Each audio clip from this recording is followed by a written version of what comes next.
नमस्कार. मी श्रेयस अक्कलकोटकर स्वागत करतोय आपल्या सगळ्यांचं साम संजीवनीमध्ये. एंडोस्कोपी ही तशी अवघड आणि गुंतागुंतीची शस्त्रक्रिया, पण छत्रपती संभाजीनगर आणि मराठवाड्यातील रुग्णांसाठी एक अत्यंत विश्वासाचं नाव म्हणजे युनायटेड सिग्मा हॉस्पिटल केअर हॉस्पिटलच्या युनिटचे व्यवस्थापकीय संचालक असणारे सुप्रसिद्ध जनरल एंडोस्कोपी कॅन्सर आणि रोबोटिक सर्जन डॉक्टर उन्मेष टाकळकरजी. आपल्या वडिलांकडून लाभलेला रुग्णसेवेचा वारसा गेली 40 वर्ष अव्याहतपणे पुढे चालवणारे MBBS, MS, MD अभ्यासक्रमात गोल्ड मेडलिस्ट असणारे डॉक्टर टाकळकर यांनी पोटाच्या शस्त्रक्रिया ते अत्याधुनिक एंडोस्कोपी ते रोबोटिक सर्जरी तसेच अवयवदान आणि अवयव प्रत्यारोपण अशा विविध बदलांच्या टप्प्यावरती आपल्या वैद्यकीय ज्ञानाचा कौशल्याचा यशस्वी वापर करत हजारो रुग्णांना नवसंजीवनी दिली आहे. कर्करोग आणि पोटाच्या विकाराच्या हजारो रुग्णांना दिलासा देणाऱ्या डॉक्टर उन्मेष टाकळकर यांचं हॉस्पिटल मॅनेजमेंट सुद्धा तेवढंच वाखाणण्याजोगं आहे. आज आपण जाणून घेणार आहोत पोट विकार निदानासाठी वापरल्या जाणाऱ्या अत्याधुनिक एंडोस्कोपी व इतर तपासणी पद्धतींबद्दल आणि उपचारांसाठी केल्या जाणाऱ्या नवीनतम रोबोटिक सर्जरी बद्दल. डॉक्टर नमस्कार. नमस्कार. डॉक्टर, खूप स्वागत आहे आपलं साम संजीवनीमध्ये. आणि सगळ्यात आधी आम्हाला आपल्याकडनं जाणून घ्यायला आवडेल की पोटाचे विकार आणि पचन संस्थे संबंधित अशा कुठल्या गोष्टी असतात ज्या जनरली दुर्लक्षित केल्या जातात आणि ज्या करू नयेत असा सल्ला तुम्ही द्याल? पोटाच्या विकारास संबंधी जी लक्षणं आहेत जे आपण नेहमी दुर्लक्षित करतो म्हणजे ऍसिडिटी, पोटामध्ये खूप जास्त त्रास होणे किंवा पोटामध्ये लूज मोशन्स होणे आणि एखाद्या उलटीमध्ये रक्त जाणे किंवा संडासमधून रक्तस्राव होणे, या गोष्टी दुर्लक्षित करायला नाही पाहिजे. जनरली अपचन होणे, पोटामध्ये दुखणे ह्या कॉमन सिम्पटम्स आहे. आपल्याला प्रत्येक माणसाला आयुष्यामध्ये कधी ना कधीतरी हे सिम्पटम्स होत असतात.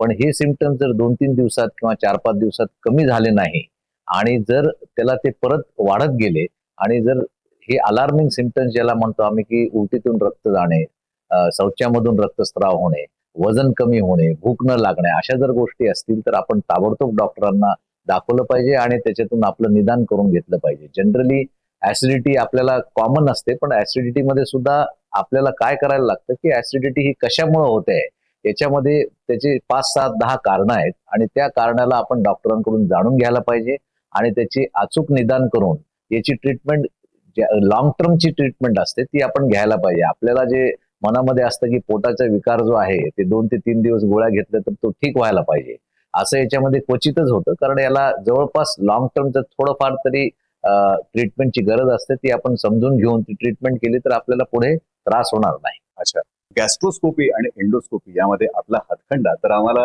हेच ऐकायला आवडेल की ह्या पद्धती नेमकं काय आहेत, त्याचं जरा सखोल माहिती, सखोल विश्लेषण आपण करावं. गॅस्ट्रोस्कोपी ज्याला आपण म्हणतो की ही एक आपल्या पोटामध्ये अन्ननलिका, इसोफेगस, पोटामध्ये डिओडिनम पर्यंत जाण्याची एक एंडोस्कोपी आहे, ज्याला सॅटेलाइट म्हणजे त्याला लाईट असतो आणि तो लाईट आपण याच्यातून टाकतो आणि तो लाईट त्याच्यामध्ये आजकाल खूप त्याच्यामध्ये तंत्रज्ञान विकसित झालेलं आहे. नॅरो बँड इमेजिंग आहे, सायटोस्कोपी आहे, नंतर त्याच्यामध्ये बायोप्सी घेण्याची गरज पडत नाही. आजकाल जो व्हाईट लाईट आहे किंवा आपल्यामध्ये ब्ल्यू लाईट इमेजेस आहेत, बऱ्याच प्रकारचे त्याच्यामध्ये RDI, SDI ह्या ज्या इमेजेस आहेत त्याच्यामध्ये आपल्याला रक्तस्राव कुठून होत आहे या सर्व गोष्टी आपल्याला समजतात. पेशंटला उपाशी ठेवून ज्याला त्रास होत असेल त्याला भूल देऊन किंवा न भूल देता सुद्धा ही प्रोसिजर जवळपास 2 ते 3 मिनिटाची आहे आणि या प्रोसिजर मध्ये उपाशी ठेवून असताना गॅस्ट्रोस्कोप आम्ही आतमध्ये टाकून, तो व्हिडिओ गॅस्ट्रोस्कोप असतो, समोर पिक्चर तुम्हाला दिसतं, त्याच्यामध्ये बऱ्यापैकी निदान आपलं होतं की ऍसिडिटी कशामुळे झालेली आहे, इसोफेगसचे अल्सर, पोटामधले अल्सर, नंतर पोटाचे कॅन्सर्स, नंतर पोटामधले असणाऱ्या ड्रग इंड्युस्ड इंजुरी किंवा पोटामधले जे अनेक विकार आहेत त्याचं जे निदान आहे ते गॅस्ट्रोस्कोपीमुळे नक्कीच होऊ शकतं. दुसरं म्हणजे कोलोनोस्कोपी. कोलोनोस्कोपी ही गुदद्वाराद्वारे आपण मोठी जी नळी असते ती नळी टाकून पूर्ण सिकमपर्यंत म्हणजे पूर्ण मोठा आतडा आपण त्याच्यामध्ये तपासतो, जेणेकरून आपल्याला मोठ्या आतड्याचे कॅन्सर, मोठ्या आतड्याचे इन्फ्लेमेटरी बावेल डिसीज, जे आपल्याला इन्फेक्शन असतात त्याच्यामध्ये 2 प्रकार असतात आणि याच्यामध्ये सुद्धा आपल्याला लूज मोशन्स, ब्लिडिंग होतं याच्यामध्ये आणि कॅन्सरमध्ये पण होतं. हे डिफरन्शिएट करण्याकरता सुद्धा आम्ही हे कोलोनोस्कोपी वापरतो. आणि पॉलिप्स असतात कोलोनोस्कोपीमध्ये, छोट्या छोट्या गाठी असतात, त्याचं प्रमाण आपल्या भारतामध्ये कमी आहे, पण वेस्टर्न कंट्रीजमध्ये, अमेरिकेमध्ये या पॉलिप्सचं प्रमाण खूप जास्त आहे. त्याच्यामुळे प्रत्येक 40 वर्षानंतर अमेरिकेमध्ये कोलोनोस्कोपी स्क्रीनिंग म्हणजे ती कोलोनोस्कोपी करणं हे कंपल्सरी आहे, जेणेकरून ती गाठ डिटेक्ट करणे आणि कॅन्सरचं अर्ली निदान करणे. त्याच्यामुळं मोठ्या आतड्याच्या रिलेटेड काही जरी गोष्टी असतील तर त्या कोलोनोस्कोपीद्वारे आपल्याला लक्षात येऊ शकतात. साधी मूळव्याध असो किंवा आतमध्ये फ्रेश ब्लिडिंग असो, त्याच्यामुळे सुद्धा आपण सिग्मॉइडोस्कोपी नावाचं एक छोटं तंत्रज्ञान आहे, जे आपण lower part of the rectum म्हणजे मोठ्या आतड्याचा शेवटचा भाग बघतो, जेणेकरून आपल्याला मूळव्याध सोडून सुद्धा अजून काही कारण आहेत का ते ताबडतोब त्याच्या लक्षात येतात. आणि ह्या गोष्टी आपण करून घेतल्या पाहिजे, जेणेकरून जर आपल्याला त्रास असेल त्याचे निदान ताबडतोब आता या एंडोस्कोपीच्या सहाय्याने होऊ शकते. याच्यामध्ये आर्टिफिशियल इंटेलिजन्स आता आलेला आहे. पॉलिप्स मध्ये आर्टिफिशियल इंटेलिजन्स आहे, गॅस्ट्रोस्कोपी मध्ये इंटेलिजन्स आहे. त्याचे जे इमेजेस आहेत त्याच्यावरून आपल्याला काय निदान होऊ शकते, त्याच्यामुळे अचूक निदान करण्यामध्ये एआयचा खूप मोठा वापर आता आपण करतो. क्या बात आहे. एआय आता इथपर्यंत पोहोचलेला आहे प्रेक्षक हो. पण डॉक्टर तुम्ही बोलता बोलता एक उल्लेख केला ते म्हणजे सिग्मा डायस्कोपी. तर मला असं वाटतं थोडं ह्याच्याविषयी थोडं डिटेलमध्ये सांगा, कारण हे काहीतरी आम्हाला इंटरेस्टिंग वाटतं. सिग्मॉइडोस्कोपी म्हणजे कसं आहे की जनरली पूर्वी आम्ही आपल्या बोटाने गुदद्वाराची तपासणी करत होतो, जी डिपेंड होती की त्याच्या फीलवर अवलंबून होती, बोटाला काय लागतंय ते पण दिसत नव्हतं. पण आता कसं झालंय की पूर्वी आम्ही अॅनोस्कोप टाकायचो किंवा आतमध्ये टाकून त्याच्यामध्ये पूर्ण क्लिअर पिक्चर यायचं नाही. त्याच्यामुळे मूळव्याध असेल, फिशर असेल, आतमधल्या गाठी असतील किंवा प्रोक्टोसिग्मॉइडायटिस असेल किंवा आतमध्ये शेवटच्या भागाचा कॅन्सर असेल. सिग्मॉइड म्हणजे एक प्रकारचा एंडोस्कोपच आहे, जो आम्ही गुदद्वाराद्वारे आतमध्ये टाकतो आणि तो टाकून तिथल्या जो भागाचं पूर्ण 360 डिग्री निरीक्षण करून पाईल्स किंवा फिशर सोडून अजून काही पेशंटला आजार आहे का हे बघतो. मेजॉरिटी ऑफ द टाइम जेव्हा मूळव्याध हाताला लागते तेव्हा तोच आजार असतो, पण बऱ्याच लोकांना मूळव्याध सोडून त्याच्या आतमध्ये सुद्धा अल्सर्स असतात, त्याच्या आतमध्ये सुद्धा वेगवेगळे आजार असतात, ते लक्षात येत नाही. प्रत्येकाला असं वाटतं की संडासद्वारे फ्रेश रक्त पडलं म्हणजे मूळव्याधच असेल, पण त्याच्यामध्ये सुद्धा त्याला तपासणी केली पाहिजे आणि त्याच्यामध्ये कॅन्सर आणि आयबीडी हे रूल आउट केलं पाहिजे. अच्छा डॉक्टर, ERCP निदान आणि उपचार अशा दोन्हीसाठी वापरले जाते, तर मला वाटतं याविषयी सुद्धा आम्हाला थोडी माहिती द्या. हा खूप छान प्रश्न विचारला, कारण ERCP हे तंत्रज्ञान जे आहे ते अत्याधुनिक तंत्रज्ञान आहे. गेल्या 30-40 वर्षापासून हे प्रगत झालेलं आहे आणि याच्यामध्ये बरेचसे मॉडिफिकेशन होऊन त्याच्यामध्ये आता लेझर टेक्नॉलॉजी, त्याच्यामध्ये स्कोप इन स्कोप टेक्नॉलॉजी, नंतर RFA टेक्नॉलॉजी, अशा ऍडिशनल टेक्नॉलॉजी त्याच्यामध्ये येत गेल्या. ERCP म्हणजे एंडोस्कोपिक रिट्रोग्रेड पॅन्क्रियाटिक कोलॉन्जियम, म्हणजे याच्यामध्ये आपलं जे लिव्हर आहे आणि आपलं जे स्वादुपिंड आहे या दोन्हीच्या नळी ह्या खाली जोडलेल्या असतात. तेव्हा आम्ही त्यांना भूल देऊन या एंडोस्कोपीद्वारे त्या दोन्ही नळीमध्ये जायचा प्रयत्न करतो आणि त्याच्यामध्ये प्रयत्न करून समजा जर त्यांना लिव्हरच्या नळीचा आजार असेल, थोडक्यामध्ये त्याच्यामध्ये स्टोन असतील, त्याच्यामध्ये स्ट्रिक्चर असेल, त्याच्यामध्ये कॅन्सर असेल, त्याच्यामध्ये काही वर्म्स अडकलेले असतील, हायड्रेटेड सिस्ट असेल किंवा ऑपरेशन नंतर स्ट्रिक्चर झालेला असेल, कावीळ झालेला असेल किंवा प्रत्येक कावीळच्या माणसाला ती लिव्हरची नळी क्लिअर आहे का नाही हे आमचं बघणं काम आहे, कारण त्याच्यामध्ये जर ती दबली गेली असेल तर त्याचं ट्रीटमेंट वेगळी आहे. आणि दुसरी गोष्ट म्हणजे दुसरी जी नळी असते ती स्वादुपिंडाची, त्याच्यामध्ये पॅन्क्रियाटायटिस आहे, स्टोन्स आहे, स्ट्रिक्चर आहे, ती नळी बारीक झालेली आहे. तर अशा ह्या ERCP ला जेव्हा आम्ही त्याच्यातून टाकतो तर त्या याच्यामध्ये आपल्याला बऱ्यापैकी निदान त्याच्यामध्ये होते आणि त्याच्यामध्ये प्रत्येक निदान दोन्हीकडे जाऊन आम्ही त्याचे स्टोन क्रशिंग आहे, त्याच्यामध्ये पॅन्क्रियाटिक स्टोन क्रशिंग आहे, नंतर त्याच्यामध्ये RFA आहे, लेझर टेक्नॉलॉजी आहे, मोठमोठाले स्टोन आम्ही लेझरने काढतो. तर अशा या गोष्टी या ERCP द्वारे पॉसिबल झालेल्या आहेत आणि हे एंडोस्कोपिक तंत्रज्ञान असल्यामुळे लगेच 1 ते 2 दिवसामध्ये पेशंट घरी जाऊ शकतो. अच्छा, त्याच्यामुळे पोटाच्या वरतून काही न चिरफाड करता ही ERCP तंत्रज्ञान हे खूपच प्रगत झालेलं आहे आजकाल. आणि याच्यामध्ये अजून एक गोष्ट अशी आहे की याला लर्निंग कर्व म्हणजे आमच्या डॉक्टरांना शिकायला बऱ्यापैकी वेळ लागतो. असं ते लगेच 2-4 महिन्यामध्ये ERCP येते असं नाही आहे. आणि याला सुद्धा आजकाल रोबोटिक टेक्निक्स आहे, याला सुद्धा आजकाल AIचं जोड आहे. त्याच्यामुळे आपण बऱ्याचशा गोष्टी या ERCP ला जेव्हा संगणमताने करतो तर डायग्नोसिसचं निदान जवळपास 100% पोहोचतं. डॉक्टर, खूप सखोल माहिती तुम्ही दिली त्या विषयावरती. पण सामान्य व्यक्ती जेव्हा पोटाची काही समस्या आली, आम्ही डॉक्टरांकडे जातो, तर आम्हाला अगदी सहज ऐकायला मिळतं की तुम्ही CT स्कॅन करून घ्या, MRI करून घ्या. येस. पण नेमकं ह्या आम्हाला अगदी सर्वश्रुत असणाऱ्या ह्या चाचण्यांची जी नावं आहेत त्यात नेमकं काय केलं जातं याविषयी ऐकायला आवडेल. बिलकुल. याच्यामध्ये CT स्कॅन, MRI हे आजकाल खूप कॉमन आहे, पण पोटाच्या विकाराकरता जनरली CT स्कॅन हे चांगलं आपल्याला माहितीगार ठरतं आणि MRI फार कमी याच्यामध्ये. MRI हा फक्त MRCP नावाचं जे टेक्निक आहे, जे आम्ही स्वादुपिंडाचे जे ERCP च्या आधी वापरतो. म्हणजे थोडक्यात जर सांगायचं झालं MRCP बद्दल तर it is a road map. म्हणजे आपण एखाद्या ठिकाणी जर आपल्याला डेस्टिनेशनला जायचंय तर आपण जसा गुगल मॅप घेऊन जातो तशा प्रकारे हा रोड मॅप आहे की लिव्हरची नळी कशी आहे, पॅनक्रियाची नळी कशी आहे, ती कशी जोडली जाते, तिथे कट ऑफ आहे का, कारण तिथे सूज आलेली आहे का. त्याच्यामुळे तो रोड मॅप जेव्हा आम्हाला दिसतो त्या रोडवरून कसं जायचं याचं प्लॅनिंग आम्ही आधीच करतो आणि मग ERCP केल्यानंतर ती फार चांगलं त्याला प्रतिसाद येतो आणि त्याच्यामध्ये गायडन्स खूप छान मिळतं. सिटी स्कॅन टेक्नॉलॉजीमध्ये काय की सिटी स्कॅन मध्ये आम्ही जे एंडोस्कोपीने बघतो ते एखाद्या नळीच्या आतमधून बघतो, पण सिटी स्कॅन ते बाहेरून आम्ही बघू शकत नाही, त्याच्या बाहेर सरफेसला. तर सिटी स्कॅन मध्ये आपल्याला लिव्हरचे आजार बाहेर काही आहे का, गाठ कुठं आहे का, किंवा बाकी पॅनक्रियाज मध्ये जे सिस्ट किती झालेली आहे, सुडोसिस्ट किती झालेली आहे, तिथे नेक्रोसिस मध्ये तिथे काही जंतू खूप संसर्ग आहे का, ते सिटी स्कॅनमुळे आम्हाला दोन्ही टेक्निक जेव्हा कंबाईन करतो त्यामुळे आम्हाला असं लक्षात येते की याचं अचूक निदान कसं करायचं आणि ट्रीटमेंट कशी करायची. अच्छा. त्याच्यामुळे सिटी स्कॅन आणि MRI these are very much necessary आहेत, कॉम्प्लिमेंटरी आहेत आणि फार बेनिफिशियल सुद्धा आहे. त्या बाजूने तुम्ही अतिशय महत्वाचा शब्द इथे वापरला की ह्या टेस्ट करणं कॉम्प्लिमेंटरी आहे मूळ आपल्या डेस्टिनेशनकडे जाण्यासाठी. करेक्ट. पण डॉक्टर, मला आज आपल्या माध्यमातून एक अत्यंत महत्वाचा प्रश्न विचारायचा आहे. अनेक रुग्ण जेव्हा आपल्याकडे येत असतील, आपल्याला अनुभव आहेत, आपण जेव्हा काही चाचण्या सांगता तर म्हणजे लोकांना असं वाटतं की अरे हे डॉक्टर उगाचच आपल्याला काहीतरी सांगतात, ह्याची काय गरज आहे, मला तर पोटाचा आजार झालेला आहे, ह्या चाचण्या मी का करू, उगाच खर्च का वाढवू. तर मला आज इथे आवर्जून विचारावं असं वाटतं की जेव्हा आपल्याला तपासण्या सांगितल्या जातात, जसं की रक्त तपासणी करून घ्या, सोनोग्राफी करून घ्या, एक्सरे करून घ्या, तर पोटाच्या विकारांच्या जेव्हा आपण उपचार सुरू करतो त्याच्या तपासणीमध्ये, त्याच्या निदानामध्ये ह्या टेस्ट किती महत्वाच्या आहेत याविषयी सांगा. अगदी यांना इनडायरेक्ट एव्हिडन्सेस फार असतात. म्हणजे पोटाचा जर आजार असेल तर सोनोग्राफी आणि पोटात देवाने जे दिलेलं आहे आणि ते व्यवस्थित आहे का नाही हे तर बघायला लागेल. त्याच्यामुळे सोनोग्राफी तर मस्ट आहे, कारण त्याच्यामध्ये लिव्हरची पोझिशन काय आहे, गॉलब्लॅडरची पोझिशन काय आहे, स्टमक मध्ये काय दिसतंय, मोठ्या आतड्यावर सूज आहे का, लहान आतड्यावर सूज आहे का, एखादा स्टोन आहे का, किडनी स्टोन आहे का, किडनीची पोझिशन कशी आहे. असे कित्येक रुग्ण आहेत ज्यांनी सोनोग्राफी आपल्या आयुष्यामध्ये 10-10 वर्ष केली नाही आणि 10 वर्षांनी तेव्हा लक्षात येतं की आपली एक किडनी खाली आहे, आपली एक किडनी वर सरकलेली आहे, आपली एक किडनी नाहीच आहे.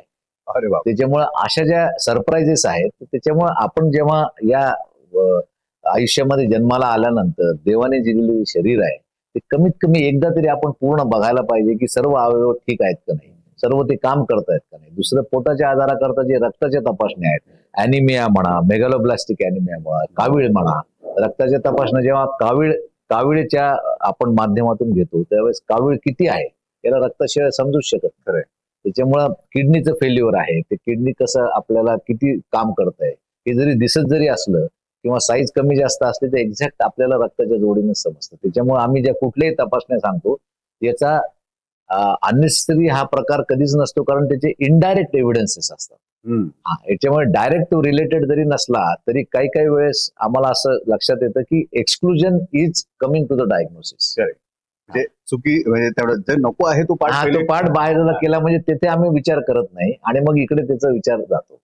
असं जे हे आहे तर याचं फार मोठं हे तंत्रज्ञान आहे आणि हा अनुभवाचा भाग आहे. अच्छा. मला इथे आवर्जून सांगू असं वाटतं की छत्रपती संभाजीनगरच नाही, मराठवाड्यात नाही तर संपूर्ण महाराष्ट्रात आर्टिफिशियल इंटेलिजन्स वरती मेडिकल क्षेत्रातल्या सर अत्यंत ऍडव्हान्स त्यांचे विचार आहेत. मला असं वाटतं सर आर्टिफिशियल इंटेलिजन्सचा कसा वापर केला जातोय, आपले काय विचार आहेत? आर्टिफिशियल इंटेलिजन्स हॉस्पिटल सेक्टरमध्ये नॉट ओन्ली मेडिकलला तर ते आम्हाला कामाला देतच ते, पण याच्यामध्ये आर्टिफिशियल इंटेलिजन्सच्या माध्यमातून बरेचसे हॉस्पिटल सॉफ्टवेअर म्हणा किंवा हॉस्पिटलचं मॅनेजमेंट म्हणा, हॉस्पिटलचे मेसेजेस म्हणा, हॉस्पिटलचं फिल्टरिंग म्हणा, हॉस्पिटलचे स्टॅटिस्टिकल डाटा म्हणा, हे काढायला खूप मदत होते आणि त्याच्यामुळे पेशंटचे जे निष्कर्ष आहेत म्हणजे लॉंग टर्मला निष्कर्ष आहेत, आपण जगाबरोबर कुठे चाललेलो आहोत याच्या निष्कर्षाला हा एक भाग झाला. दुसरा AI चा जो महत्वाचा विषय आहे तो म्हणजे आपल्याला कधी कधी अनुभव नसतो की आपण एखादी इमेज बघितलेली आहे का नाही, पण आपल्या समोर जेव्हा AI त्या इमेजला टाकतो आम्ही किंवा एखाद्या एंडोस्कोपीला तर तो 1000 इमेजेस तुम्हाला दाखवतो, जेणेकरून त्याचं सिमिलर इंटरप्रिटेशन काय आहे हे आपल्याला लगेच लक्षात येतं, जे आपल्याला ऐन वेळेस ताबडतोब लक्षात येणार नाही. त्याची जी फास्ट ऍक्शन प्रक्रिया आहे ती डायग्नोसिस व्हायला खूप मदत. त्याच्यामुळं या मल्टिपल ऍक्शन्सला दुसरी महत्वाची AI जे आहे की एखादा कुठला प्रश्न आहे, आपल्याला जर एखादं मेडिसिनचं ज्ञान पाहिजे, एखादा जर साईड इफेक्ट पाहिजे आहे तर एखाद्या तुम्ही गुगलवर जावा, नंतर त्या जेमिनीवर जावा, क्लॉडवर जावा, असंख्य AI टूल्स जे आहेत या टूलमध्ये फक्त एक शब्द टाका की तुम्हाला खाटकन ते येऊन जाईल, जे आपल्याला जर शोधायला गेलं लायब्ररीमध्ये पुस्तकामध्ये तर it will take long time. आणि कोण कुठून शोधून देणार आणि ऑथेंटिक इन्फॉर्मेशन फक्त. पण माझं त्याच्यामध्ये एक सर्वांना विनंती अशीच आहे की हे गुगल प्रमाणे जे जे काही तिथे दिलेलं असतं हे सगळंच होतं असं नाहीये.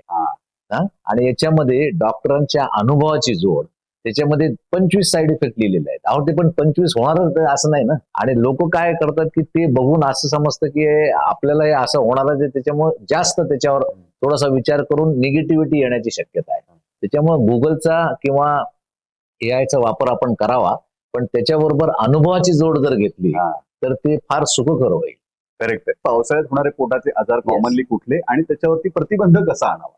पावसाळ्यामध्ये कसं आहे की there is always climate change. आता या क्लायमेट चेंजमुळे आपल्याला जे आजार आहेत ते 2-3 प्रकार आहे. एक तर it is a water borne diseases, दुसरं फूड बोर्न डिसीजेस आणि तिसरं एअर बोर्न डिसीजेस. तर वातावरण चेंजमुळे जेव्हा प्रदूषित हवा किंवा प्रदूषण असेल किंवा पावसाळ्यामध्ये जर प्रदूषण वाढलं असेल किंवा धूळ खूप झाली असेल तर त्याच्यामुळे रेस्पिरेटरी युआर आहे, तुमचे जे आजार आहेत ते जे कोण आहेत ते आजार होतील. पण जनरली दूषित पाणी म्हणा, दूषित अन्न म्हणा, याच्यातून गॅस्ट्रोएंटरोलायटिस, नंतर टायफॉइड फिवर, जे एखाद्यावरचं अन्न एखाद्याच उघड्यावर पडलेलं असतं, लोक जे बाहेर अन्न विकतात त्याच्यामुळे ते अन्न जर चुकून खाण्यात आलं त्याच्यात पावसाचं पाणी पडलं किंवा दूषित अन्न जर असेल तर त्याच्यामुळे पोटाचे आजार, टायफॉइडचे आजार, गॅस्ट्रो, नंतर तुमचं मलेरिया, या सगळ्या गोष्टी, मच्छर वाढतील. याच्याने डेंग्यू म्हणा, मलेरिया म्हणा, सांडपाणी साचून राहतं, ते क्लिअरन्स होत नाही. मग अशा याच्यातून बऱ्याचशे आजार असे उद्भवतात. त्याच्यामुळे याची प्रिकॉशन घेण्याकरता सर्वांनी मिळूनच, म्हणजे आपण काय अन्न खायचं हे आपण ठरवायला लागेल. तर अशा सर्व गोष्टी जेव्हा जॉईंट व्हेंचरने आपण करूयात तर हे आजार आपल्याला बऱ्यापैकी टाळता येतील. क्या बात आहे. मी आवर्जून ते प्रेक्षकांना सांगू इच्छितो की डॉक्टर उन्मेष टाकळकर हे फक्त रुग्ण उपचारासाठी प्रसिद्ध नाहीत, तर समाजामध्ये प्रबोधनासाठी सुद्धा तेवढंच त्यांचं कार्य महत्वाचं आहे. तर डॉक्टर, आता जी पिढी पालक झालेली आहे, मुलं अजून लहान आहेत, एक्स्ट्रा कॉन्शियस आहेत, ते फारच जास्ती आम्ही हे मुलांना देऊ नको किंवा हेच द्यायला पाहिजे असं ते थोडंसं आहे. आणि त्यातून कुठेतरी कमकुवतपणा येतोय का, पचनशक्तीवरती प्रॉब्लेम होतोय आणि मुलं अधिक आजारी पडतायत का, असं काही आहे का? याच्यामध्ये सर्वात तुम्ही हा खूप छान प्रश्न विचारला. याच्यामध्ये काय करायला लागेल की एक्स्ट्रा प्रिकॉशन जरी नाही घेतले तरी प्रिकॉशन घेणं जरुरी आहे. एक्स्ट्रा घेण्याची गरज नाहीये. आणि आपण आपल्या आई वडिलांनी किंवा आपल्या आजी आजोबांनी आपण जे राहतो, खाण्याच्या ज्या सवयी आहेत, जे सकस अन्न आहे, हाय प्रोटीन डाएट आहे, त्याच्यामुळे जंक फूड अवॉइड करणे, बाहेरचं फूड जरा जनरली अवॉइड करणे. या नवीन जनरेशनला बाहेरच्या फूडची फार आवड आहे, क्रेज आहे एकदम. त्याच्यामध्ये सुद्धा बरेचसे निदान आणि बरेचसे आजार त्याच्यामुळे होतात आणि त्याच्यामुळे बऱ्यापैकी कोलेस्ट्रॉलचं प्रमाण म्हणा किंवा पोटाचे आजार म्हणा ते त्याच्यातूनच होतात जनरली. आणि डाएटचे जे पॅटर्न्स आहेत, पूर्वी जर बघत असाल तुम्ही तर सगळ्यात छान पॅटर्न कसं आहे की आपले आजी आजोबा हे सूर्योदय आणि सूर्यास्त याच्यामध्येच खायचे. सूर्यास्तानंतर कोणीही खायचं नाही किंवा रात्री काहीतरी दूध म्हणा किंवा फळ म्हणा असं करून घ्यायचं. तर ही जी पॅटर्न आहे, this is the best pattern for our living. आपण रात्री बेरात्री 11, 12, 1, 2 वाजता जे जेवण करतो त्याच्यामुळे पूर्ण आपल्या याचं रिदम बिघडून जातं. नंतर त्या सवयी आहेत, समजा आपलं स्मोकिंग म्हणा, ड्रिंकिंग म्हणा, या बाकी हे तर असायलाच पाहिजे. त्याच्यामुळे सकस प्रोटीनयुक्त आहार, नियमित थोडासा व्यायाम आणि याला करून पूर्ण जे आहे, आणि बेसिकली सर्वात महत्वाचं म्हणजे रेग्युलर तुमचं testing of your body every yearly. आता असं नाही राहिलेलं की 8 वर्षाचा मुलगा आहे त्याला काय टेस्टिंग करायची आहे, तर त्याला बेसलाईन टेस्टिंग हे करणं फार महत्वाचं आहे. तुम्ही जेव्हा लहान असाल तेव्हा 2-3 वर्षांनी करा, पण 25, 30, 40 वर्षानंतर दरवर्षी आपल्या बॉडीची टेस्टिंग करून, आपण जशी आपली कार म्हणा किंवा आपली व्हेकल म्हणा एखाद्याच्या हाती देऊन त्याला सर्व्हिसिंग करतो, तशी आपल्या बॉडीची सर्व्हिसिंग दर वर्षाला करून एखाद्या डॉक्टरला दाखवून घ्यावं की बा याच्यात सगळं व्यवस्थित चालू आहे का नाही. आणि ते झाल्यानंतर मग काय काळजी घ्यायची, आता आजकाल गुगल आहे, बाकी सगळ्या याच्यावर सगळं हे डाएट पॅटर्न, ते डाएट पॅटर्न, ह्याची व्यायामाची, so you get on the tip, तुम्हाला सगळं तुमच्या मोबाईलला मिळतंय. त्याच्यामुळे जे व्यवस्थित जो कार्यक्रम आपल्या शरीरासाठी आहे तो जर केला तर आपलं आयुष्य हे दीर्घायुष्य होईल आणि तुम्ही आजारी कमी पडाल. आणि सगळ्यात महत्वाचा संदेश असा आहे की जर तुमची हेल्थ चांगली असेल तर आयुष्यातला आनंद, तुमच्या जे काही ऍस्पिरेशन्स आहेत, तुमचे जे काही पुढचे एम्स अँड ऑब्जेक्टिव्ह आहे, नंतर तुमचे करिअर डेव्हलपमेंट आहे, या सर्व रिलेटेड आहे बेसलाईन हेल्थला. तुम्ही जर हेल्थच चांगली नसेल तर हे सर्व काहीच करू शकणार. त्याच्यामुळे हेल्थ नेहमी चांगली ठेवा आणि या सगळ्या प्रिकॉशन्स घ्या. आणि सगळ्यांना माझ्याकडून शुभेच्छा. क्या बात आहे. डॉक्टरांना संपर्क करण्यासाठी इथे स्क्रीनवरती तुम्हाला नंबर दिसत असेल, त्यांना संपर्क करू शकता. युनायटेड सिग्मा हॉस्पिटल केअर हॉस्पिटलचे एक युनिटचे व्यवस्थापकीय संचालक असणारे सुप्रसिद्ध जनरल एंडोस्कोपी कॅन्सर आणि robotic surgeon doctor Unmesh Takalkar जे आपल्या बरोबर होते. डॉक्टर, एवढ्या महत्वाच्या माहितीसाठी खरंच मनापासून आभार. धन्यवाद.